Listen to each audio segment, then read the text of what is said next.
Salut tout le monde et bienvenue en 2019. C'est ça, non? C'est la première vidéo de 2019, puis ça fait un petit bout qu'on n'a pas filmé, donc je me sens un peu insécure. Voilà, c'est dit. Aujourd'hui, moi je m'appelle Carla. Et toi? Moi, je m'appelle Louisiane. Ouais, voilà, ça c'est le stock. Si vous êtes nouveau, ben bienvenue. Si vous êtes pas nouveau, ben bienvenue. Si vous êtes nouveau, je vous jure qu'on a fait des meilleures vidéos que ça et des meilleures intros. Ou pas. Non. Je pense que quelqu'un devrait faire ça. Une compilation Genre, de meilleures intros. Ah non, moi je croyais que t'allais dire on allait engager quelqu'un juste pour faire nos intros. Ah! Ouais. Et qu'ensuite, nous, bim, on arriverait, puis hop, on démarrerait toute la vidéo. Donc quelqu'un d'autre ferait l'intro. Ouais. Pour la première vidéo de l'année, ben on est en colère. Dans le monde gay, dernièrement, les gens se sont encore fâchés pour quelque chose. Et on voulait en parler aujourd'hui parce que nous aussi, du coup, ça nous a fâchés et tout le monde était fâché. Il s'est passé que un monsieur devait présenter les Oscars et finalement, il les présente plus à cause de quelque chose qui s'est passé il y a 10 ans. Tu veux pas dire le nom? Ça t'intéresse pas? L'acteur Kevin Hart avait été élu pour présenter les Oscars de 2019. Et le lendemain, il y a eu beaucoup de tweets qui sont arrivés, beaucoup de nouvelles, beaucoup d'articles. Et en fait, moi, je savais pas. Je sais pas si toi, tu savais ce qui s'était passé. Mais non. Apparemment, il y a 10 ans, Kevin Hart avait fait des tweets homophobes. Donc, en gros, les gens étaient pas contents que quelqu'un qui était homophobe présente les Oscars, qui sont des prix où, justement, cette année, apparemment, il y a beaucoup de homos ou de personnes LGBT qui sont nominés et tout ça, donc ils trouvaient pas ça correct, ce que je trouve logique. Après, on a un peu investigué le truc et apparemment, il s'était excusé à l'époque, il s'était excusé quelques années après. Du coup, il a quand même décidé de plus faire les Oscars aussi, enfin... Oui, lui, il s'est retiré du truc au final, il a décidé de plus le faire. Oui, parce qu'il y a beaucoup de monde qui se sont mis à l'insulter et tout ça. Donc voilà, ça en était là. Donc on était resté là-dessus, puis on était genre, bah c'est bien, parce que les gens ont raison, ça devrait pas être une personne homophobe, même dans quoi que ce soit, justement, qui devrait justement avoir cette position et présenter, avoir cette chance-là, alors que, il a dit des propos qui peuvent blesser, des gens se suicident à cause de l'homophobie, etc. C'est sérieux. Donc, on était plus ou moins d'accord avec cette décision. Ouais. Continue. Kevin est allé à Hélène et, comme vous le savez, elle est lesbienne et moi j'étais bien intéressée pour savoir qu'est-ce qu'il allait dire et qu'est-ce qu'elle allait dire aussi. Il a un peu parlé du fait qu'il y a 10 ans, il était une personne complètement différente et que les propos qu'il a dit à l'époque le concernaient à l'époque, donc c'est lui qu'il était comme ça à l'époque, et après, parce qu'il n'était pas éduqué, il s'était pas informé là-dessus, il pensait des choses comme ça, ou il disait des choses comme ça aussi parce qu'il était humoriste et qui voulait faire rire les gens de façon facile. Donc, des fois, des blagues un peu pas très correctes. Mais que pendant toutes ces années, donc d'il y a 10 ans jusqu'à maintenant, il a appris, il s'est informé, il a grandi aussi, parce que en 10 ans, t'évolues quand même, et que maintenant, la personne qu'il est aujourd'hui ferait plus jamais ses commentaires, qu'il n'est pas du tout homophobe à l'intérieur de lui, il l'a dit plusieurs fois, et qu'il trouvait ça important d'en parler avec Hélène, justement.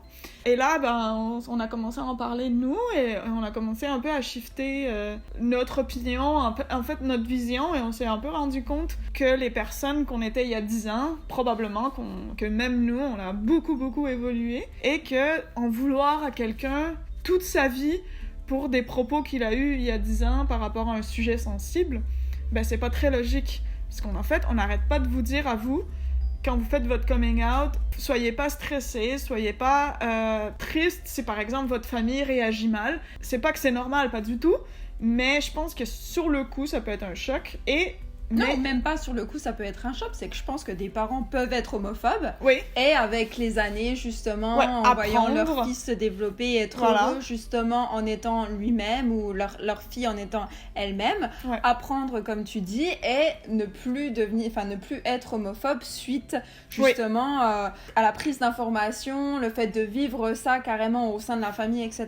L'homophobie, c'est mal, mais il faut pas non plus jeter la pierre à tous ceux qui ont dans leur vie, parce que sincèrement, je pense que tout le monde s'en prendrait une, parce qu'on a tous, même ceux qui font partie de la communauté LGBT, et ça je reviens sur ma vidéo, avant j'étais transphobe, ou même moi qui fais partie de la communauté LGBT, avant j'étais transphobe, il ne faut pas, à partir du moment où la personne dit oui j'étais comme ça avant, j'étais un petit con, mais là maintenant j'apprends tous les jours et j'essaie vraiment d'être une meilleure personne. Il faut arrêter de lui reprocher de ce que cette personne a dit dans le passé, surtout comme cet épisode, un truc qui s'est passé il y a 10 ans. Ouais, et surtout où la personne maintenant fait l'effort de dire j'étais con avant, je me suis informée, j'ai grandi, j'ai évolué, parce que ça, en fait, si on devait plus jamais pardonner personne, ben même toi, même moi, on a tous déjà dit des propos pas corrects, pas juste homophobes, mais sur plein d'aspects, et je pense que si on s'arrête à la personne qu'on était il y a 10 ans, il y a 15 ans, il y a 20 ans,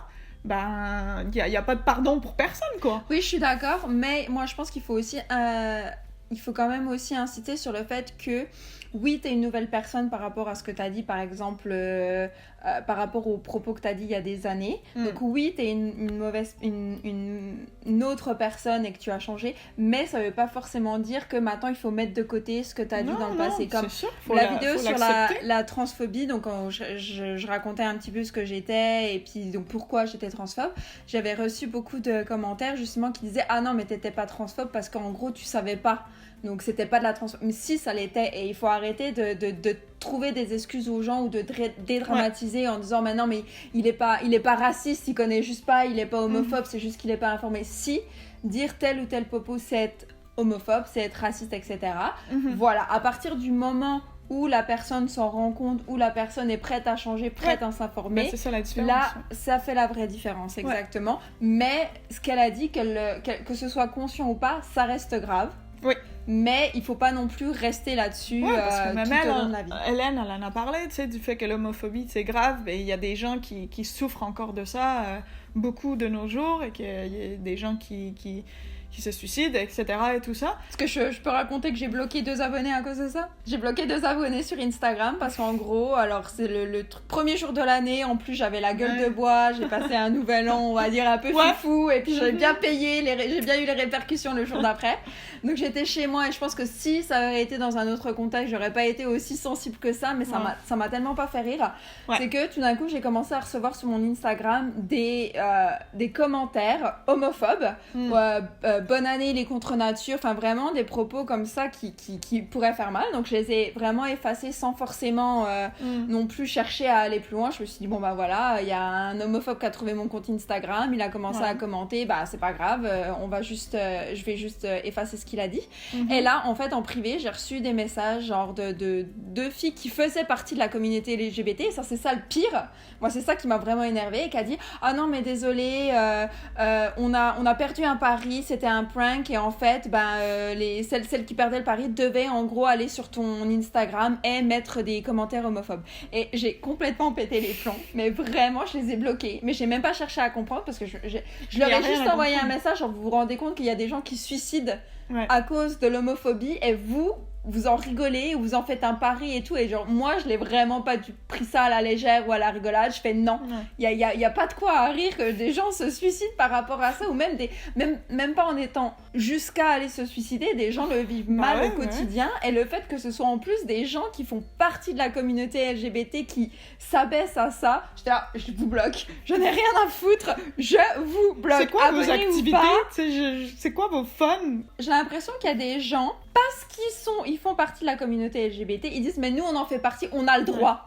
On a le droit de dire des trucs un peu homophobes, on a le droit parce que nous on fait partie. Non, parce que ça a quand même le même impact, surtout en plus, comme vous savez pas qui peut lire ce genre de choses. Donc surtout en plus, bon bah voilà, on repart aussi sur Monsieur Kevin Hart, qui avait aussi, c'était un gars qui avait en plus une plateforme importante, où souvent peut-être des jeunes l'écoutait.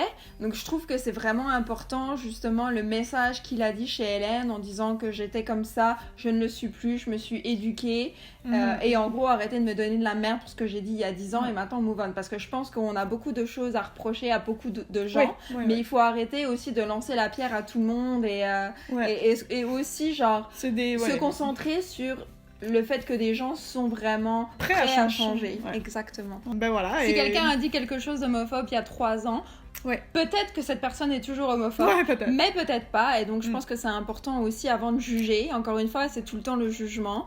Arrêtez d'assumer, surtout qu'en plus c'est un peu ce que vous reprochez, ce que la communauté LGBT reproche au monde entier, c'est arrêter de nous juger par rapport à notre sexualité, par rapport à qui on est. Donc je pense aussi c'est important aussi que nous, on arrête de faire ça vis-à-vis des autres aussi. Ouais. Tout le monde mérite des deuxièmes chances. Ouais. On évolue tous, on apprend et voilà quoi. Et même encore, c'est ce qu'on disait, nous, je suis sûre que par rapport à certaines vidéos qu'on a fait, on a peut-être dû dire des choses qui sont blessantes. Au début, je suis sûre. Nous, on est beaucoup plus éduqués sur beaucoup de sujets concernant la communauté LGBT par rapport à cette vidéo-là, par rapport à la toute première vidéo qu'on a fait. Et c'est vraiment quelque chose qu'on essaye d'améliorer dans nos vidéos, puis aussi personnellement, donc pour justement essayer d'arrêter de blesser des gens sans le faire exprès. Et ben voilà, c'était tout pour cette première vidéo de l'année. C'était un petit peu sérieux. Allez. On va tout de suite après cette vidéo reprendre un ton un petit peu plus léger, mais on pensait que c'était quand même important de parler de ça parce que c'est un problème qui se passe là maintenant, ça arrive, ça peut arriver à tout le monde aussi, ça peut toucher tout le monde. Donc voilà, abonnez-vous. Ah oui, ça leur donne envie de s'abonner, ça. Attendez, on a des histoires aussi de genre story time qui peuvent être intéressantes pour vous, genre je monte mes seins à Louisiane dans les gares, ça, tu vois, c'est comme ça qu'on attrape les gens. D'accord. Mais oui, regardez nos anciennes vidéos et vous allez voir une histoire où Carla me montre ses seins en plein milieu de la gare, une histoire où Carla a pratiquement fait un plan à 3, une histoire où moi, je me fais poursuivre par un chien et puis Carla me laisse pour morte. Si vous savez pas faire des ciseaux, nous, on peut vous montrer, on a vraiment une technique. Ouais, voilà. Probablement on trouve un peu de tout ici, hein. On trouve un peu de tout. Ouais. Voilà. Ah, puis Louisiane est bi. Ah oui. Je voulais juste le puis dire. Puis on est ensemble, au cas où vous arrivez. C'est vrai que là, on peut pas trop voir, parce qu'on était super sérieux. Parce qu'on est pas nus Voilà. On a aussi des comptes Instagram, un compte Twitter, donc si vous voulez aller vous abonner, c'est là aussi, c'est dans la description. Oui. On avait aussi une autre chaîne, mais ça... Ah, mais les nouveaux, ils savent pas, hein. Même les anciens, ils s'en souviennent pas. Elle est là. Il y a des belles vidéos là-dedans aussi, donc allez voir les vieilles vidéos. Probablement qu'on a changé, parce que ça fait longtemps. Ouais, on grandit. Hein. Bon. Ouais, ok, bye. Bye. Bye. Bye. Bye. Bye. Bye. Bye.